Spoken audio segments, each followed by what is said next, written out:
नमस्कार दोस्तों, मैं डॉक्टर अरूप। मेरे यूट्यूब चैनल डॉक्टर अरूप हेल्थ फ्रेंड में आप सभी का हार्दिक स्वागत है।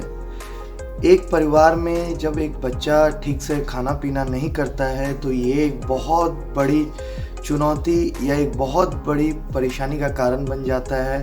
ये सिर्फ बच्चे के लिए प्रॉब्लम नहीं होता है, ये बच्चे की मदर या बच्चे के फादर या पूरा परिवार परेशान हो जाता है कि बच्चा खाना क्यों नहीं खा रहा है, बच्चे को कैसे खाना खिलाए और उसका हेल्थ को ग्रो करे।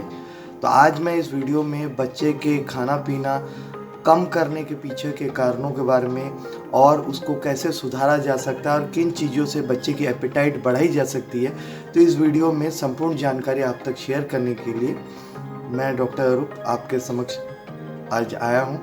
इससे पहले कि ये वीडियो स्टार्ट करूँ, अगर आपने मेरा चैनल अभी तक सब्सक्राइब नहीं किया तो सबसे पहले मेरे चैनल डॉक्टर अरूप हेल्थ फ्रेंड को सब्सक्राइब कर लें। वीडियो को अंत तक देखें, अच्छा लगे तो लाइक एंड शेयर जरूर करें। आपके सवाल और सुझाव को कमेंट बॉक्स पर जरूर लिख करके भेजें। लॉस ऑफ एपेटाइट, भूख न लगना या भूख की कमी होना, ये बच्चों में एक बहुत बड़ा एक कॉमन लक्षण है। बहुत तादाद में बच्चे के मदर्स फादर्स इस बात को लेकर के ही परेशान होते हैं कि बच्चे उनके ठीक से खाना नहीं खा रहे हैं और खाना नहीं खाने की वजह से बच्चे चिड़चिड़े हो रहे हैं, उसका ग्रोथ नहीं हो रहा है। तो चिकित्सक के पास आते हैं, कई तरह के एपेटाइज़र्स और कई तरह के सलाह ले करके ये कोशिश करते हैं कि बच्चा उनका सही से खाना पीना करने लगे, लेकिन फिर भी कई बार ऐसी स्थितियां पैदा हो जाती हैं जिनको करते हुए भी कई बार फ़ायदा नहीं हो पाता है। लेकिन आज मैं इस वीडियो में कुछ ऐसी चीज़ों के बारे में जानकारी दूंगा जो जानने के बाद हो सकता है कि आप अपने बच्चे के एपेटाइट में सुधार कर सकें। तो पहली चीज़ मैं बात करूंगा कि लॉस ऑफ एपेटाइट, भूख कम लगने के पीछे के कारण क्या क्या है। उसमें सबसे बड़ा कारण इलनेस का माना जाता है, बीमारियों का माना जाता है। कई बार ऐसा हो रखा होता है कि बच्चे खांसी जुकाम या पेट की कई बीमारियां हैं जिसके वजह से उनको एपेटाइट लॉस हो गया है या भूख कम लग रहा है। तो बेहतर है आप उस चीज़ का इलाज लें। तनाव में रहने पर भी बच्चे का भूख कम होता है, चाहे वो बच्चा छोटे क्लासेस में है या बड़े क्लासेस में है। कई बार स्टडी के प्रेशर के वजह से भी बच्चों में भूख की कमी दिखाई देती है। डिप्रेशन एक बहुत बड़ा कारण है। कई बार बच्चे डिप्रेस्ड रहने लगते हैं, घर में कई बातों को शेयर नहीं कर पाते हैं। वैसे टेंडेंसी वाले बच्चे भी डिप्रेस्ड रहते रहते भूख की कमी हो जाती है। कई बच्चों में टेपर्ड ग्रोथ रेट रहता है। कई बार वो जन्म से ही छोटे से ही उनका जो ग्रोथ का रेट है वो थोड़ा दूसरे बच्चों की तुलना में असामान्य है। उनकी एपेटाइट का जो गति है वो कम है, ये एक बहुत बड़ा कारण माना जाता है। एनोरेक्सिया नर्वोसा, ये एक साइकोलॉजिकल डिसऑर्डर है जिसमें बच्चे खाना नहीं खाते हैं और वेट भी उनका कम बना रहता है।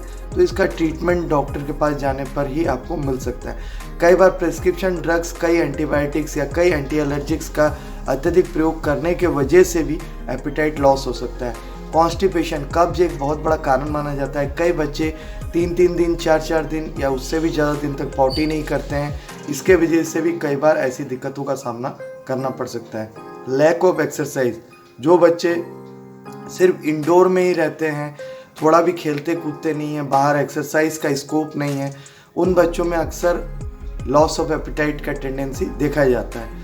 कई बच्चों में बराबर स्नैकिंग देने के वजह से, ज़्यादा मात्रा में स्नैक्स वगैरह इस्तेमाल करने की वजह से लॉस ऑफ एपेटाइट हो सकता है। इसका भी एक लिमिट होना चाहिए।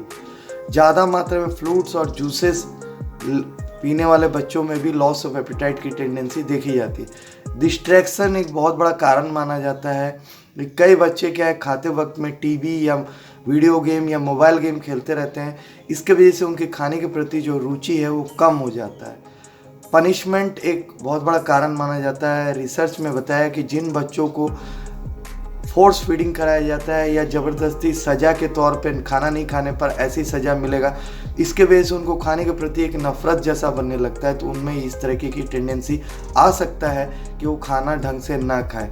एनीमिया, खून की कमी, हीमोग्लोबिन की कमी के वजह से भी लॉस ऑफ एपेटाइट आ सकता है। इसके साथ साथ इंटेस्टिनल वर्म्स, जो कृमि होते हैं, कीड़े होते हैं, उनके वजह से भी उनकी मात्रा अगर बढ़ जाए तब भी ऐसी स्थिति पैदा हो सकता है। अब मैं बात करूंगा कि किस प्रकार से हम इस चीज़ को दूर कर सकते हैं या ट्रीट कर सकते हैं। बच्चों को स्मॉलर मील्स दीजिए, थोड़ा थोड़ा दीजिए, फ्रीक्वेंट आप दे सकेंगे। एकदम भरपेट एक प्लेट में आपने 4 रोटी डाल दिया और आपने बच्चों को बता दिया कि 4 रोटी ख़त्म करना है, ऐसा नहीं कीजिए। डेली का मेनू चेंज कीजिए। बच्चों को मेनू तय करने में आप बच्चों को थोड़ा पावर दीजिए, अथॉरिटी दीजिए, अधिकार दीजिए। बच्चे की फेवरेट फूड का पता करके आप उसके हिसाब से आप फूड का जो मेनू है वो तैयार कीजिए। फोर्स फीडिंग से बचिए। ज़बरदस्ती खिलाना है, मारना है, पीटना है, इससे बच्चों को नफरत बनता है खाने पीने से। किचन में बच्चों को थोड़ा सा आने का मौका दे, जिससे बच्चे अपने फेवरेट जो डिश है उसके बारे में जानकारी दे सके। खाते वक्त में बच्चों को मोबाइल गेम या टीवी ऑफ करके खाने को दीजिए, जिससे बच्चे का ध्यान खाने पर पूरा कंसंट्रेट हो पाएगा। इसके साथ साथ आप खाने के बाद में थोड़ा बेवरेज दे सकते हैं बच्चों को, हल्के जूसेस दे सकते हैं। खाने को फन के रूप में आप समझाएं।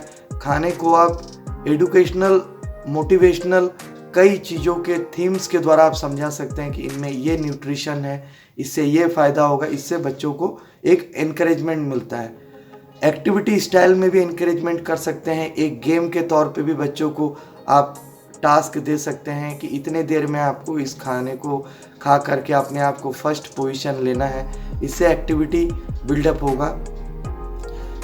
ब्रेकफास्ट आप टाइम से बच्चों को दीजिए, डिले नहीं कीजिए। कई बार ब्रेकफास्ट बनाते बनाते 10-11 बज जाते हैं, ऐसा नहीं करना चाहिए बच्चों को, क्योंकि बच्चे बहुत अर्ली मॉर्निंग उठ जाते हैं तो उनको जल्दी ही ब्रेकफास्ट मिलना चाहिए। ब्रेकफास्ट से पहले या खाना पीना करने से आधे घंटे पहले कम से कम पानी पीने को दीजिए। 5-10 मिनट पहले अगर पानी दे देंगे तो बच्चा खाना नहीं खाना चाहेगा। जंक फूड की जगह उसे अल्टरनेटिव न्यूट्रिशियस फूड के बारे में जानकारी दीजिए, वो सब उसको दीजिए। बच्चे ज़्यादा स्पाइसेस पसंद नहीं करते, मसाले, तो मसाले वाले भोजन बच्चों को नहीं दीजिए। रूम टेम्परेचर को कूल रखिए। ज़्यादा रूम टेम्परेचर अगर गर्म हो जाता है तो बच्चे खाने में इंटरेस्ट नहीं देते। पीसफुल एनवायरनमेंट रखिए। घर में ज़्यादा शोरगुल ये बच्चों को पसंद नहीं है। अगर आप ज़्यादा शोरगुल या घर में कोई झगड़ा आर्गूमेंट करेंगे खाते वक्त में बड़े, तो बच्चों के ऊपर उसका प्रभाव पड़ता है। बच्चा खाना पीना नहीं करना चाहेगा। कुछ ऐसे खाने पीने के डाइट के बारे में जानकारी दूंगा जो आप इंक्लूड कर सकते हैं, जो बच्चे के एपेटाइट को बढ़ाएगा। उसमें पीनट्स है, योगर्ट है, ग्रीन टी है, आप दे सकते हैं, एवोकेडो दे सकते हैं, नट बटर दे सकते हैं, चिकन दे सकते हैं बच्चों को, पम्पकिन सीड्स, कद्दू के बीज दे सकते हैं, अजवाइन दे सकते हैं, च्यवनप्राश दे सकते हैं आप। इसके साथ साथ पुदीना की दही आप दे सकते हैं, आड़ू दे सकते हैं, प्लम्स दे सकते हैं, तुलसी के पत्ते बच्चों को चबाने के लिए दे सकते हैं। इन चीज़ों को अगर आप नेचुरली देंगे, इसके साथ साथ बाहर से लाए हुए ताज़े फल और ताज़े सब्जियों के अगर जूसेस बना करके देंगे, थोड़ा फ्लेवर्ड को आप बच्चे के हिसाब से बना करके देंगे, तो बच्चे का एपेटाइट ज़रूर रेज होगा और बच्चा बिल्कुल खाने पीने पे इंटरेस्टेड होगा। तो मैं समझता हूँ कि एपेटाइट से जुड़ी हुई जो समस्या है उसके बारे में जो मैंने आपको टिप्स शेयर किया है वो आपके लिए काफ़ी हेल्पफुल रहेगा। और इस प्रकार की कोई भी समस्या अगर है तो आप अपने नज़दीक के डॉक्टर से मिल करके भी उसका समाधान ढूंढें, और डाइट के बारे में जो मैंने एडवाइस दिया उसको आप फॉलो करें। तो मैं ये समझता हूँ कि ये वीडियो आपके लिए काफ़ी इन्फॉर्मेटिव रहेगा, और इस वीडियो को ज़्यादा से ज़्यादा शेयर करेंगे। किसी भी चिकित्सकीय सलाह हेतु प्रत्यक्ष मिलने के लिए मेरे तीनों क्लिनिक्स के एड्रेस और मेरा व्हाट्सएप नंबर यूट्यूब के डिस्क्रिप्शन बॉक्स में दिया हुआ है, आप यहाँ से भी मुझ तक संपर्क कर सकते हैं। धन्यवाद, नमस्कार, जय हिंद।